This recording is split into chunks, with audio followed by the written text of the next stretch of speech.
اس پروقار تقریب میں میرا موضوع گفتگو ہے تعلیم نسواں۔ جناب صدر، افسوس کا مقام ہے کہ آج کے اس جدید دور میں جب زمانہ قیامت چل رہا ہے، بعض ناقابت اندیش بزرگ عورتوں کی تعلیم کی پرزور مخالفت کرتے ہیں، یہاں تک ارشاد فرماتے ہیں کہ دین اسلام نے کہاں حکم دیا ہے کہ لڑکیوں کو زیور تعلیم سے آراستہ و پیراستہ کیا جائے، حالانکہ آپ صلی اللہ علیہ وسلم کا ارشاد پاک ہے کہ اصول علم ہر مسلمان مرد اور عورت پر فرض ہے، بلکہ آپ صلی اللہ علیہ وسلم یہاں تک ارشاد فرما دیا جو اپنی 3 بیٹیوں کی تعلیم و تربیت اور پرورش صحیح خطوط پر کریں گے وہ جنت کے مستحق ہوں گے۔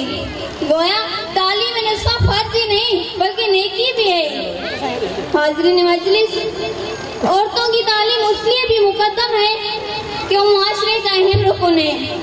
مرد اور عورت زندگی کی گاڑی کے 2 پہیے ہیں۔ گاڑی تیز رفتاری اور خوش سلوکی سے اس وقت منزل مقصود تک رسائی حاصل کرے گی جب اس کے دونوں پہیے ٹھیک ہوں گے، لہذا ضروری ہے کہ عورتوں کو تعلیم یافتہ بنایا جائے تاکہ وہ اچھی بیٹیاں، اچھی بہنیں اور اچھی مائیں ثابت ہوں۔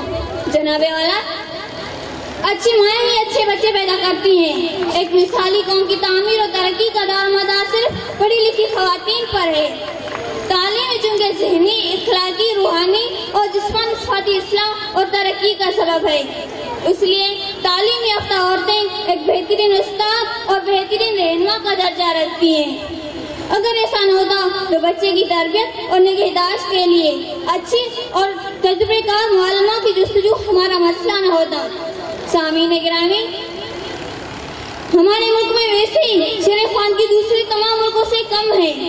تعلیم نسواں کی طرف تو سرے سے دھیان ہی نہیں جاتا۔ پاکستان میں 16% خواتین زیور تعلیم سے آراستہ ہیں۔ دیہاتوں میں جہاں زیادہ آبادی نظر آتی ہے وہاں بچیوں کی تعلیم زیر قاتل منصور ہوتی ہے۔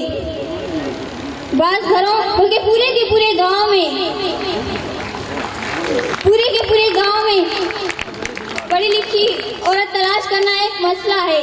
ایک سروے کے مطابق جس اسکول میں 80 بچیاں زیر تعلیم ہوں وہ 5ویں جماعت تک جاتے جاتے 2 سے 3 رہ جاتی ہیں، جو ایک بڑا المیہ ہے۔ آج اس ملک کو قائم ہوئے نصف سے زیادہ صدی گزر چکی ہے، لیکن مقام افسوس ہے کہ ہم نے زندگی کے کسی بھی شعبے میں خاطر خواہ کامیابی حاصل نہیں کی ہے۔ اس کی 1-2 نہیں صدا وجوہات ہو سکتی ہیں، لیکن سب سے بڑی وجہ یہ ہے کہ ہم اپنے دین پر مکمل عمل نہیں کر رہے ہیں، کیونکہ دین کی طرف سے ہماری رغبت ختم ہو رہی ہے اور ہم دنیا کے دیگر اقوام کی شانہ بشانہ چلنے سے قاصر ہو چکے ہیں۔ آخر کیا وجہ ہے کہ ہم زندگی کے دیگر لوازمات کی طرف تو بھرپور توجہ دیتے ہیں، لیکن خواتین میں تعلیم حاصل کرنے کا جذبہ پوری طرح بیدار نہیں کر پائے۔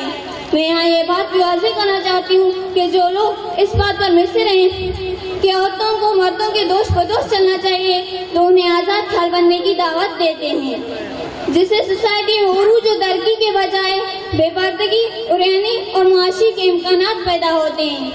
ایسے میں عورت چراغ خانہ نہیں شمع محفل بن جائے گی، لہذا ضروری ہے کہ عورتوں کی تعلیم و تربیت میں پردہ اور تقدس کا خاص خیال رکھا جائے، نیز عورتوں کی دینی، اخلاقی، سماجی اور فنی تعلیم کی طرف بھرپور توجہ دی جائے تاکہ مذہبی اور قومی امور کی جانب دائمی پیش ہو اور پاکستانی قوم ایک عظیم قوم بن کر ابھرے۔ السلام، شکریہ۔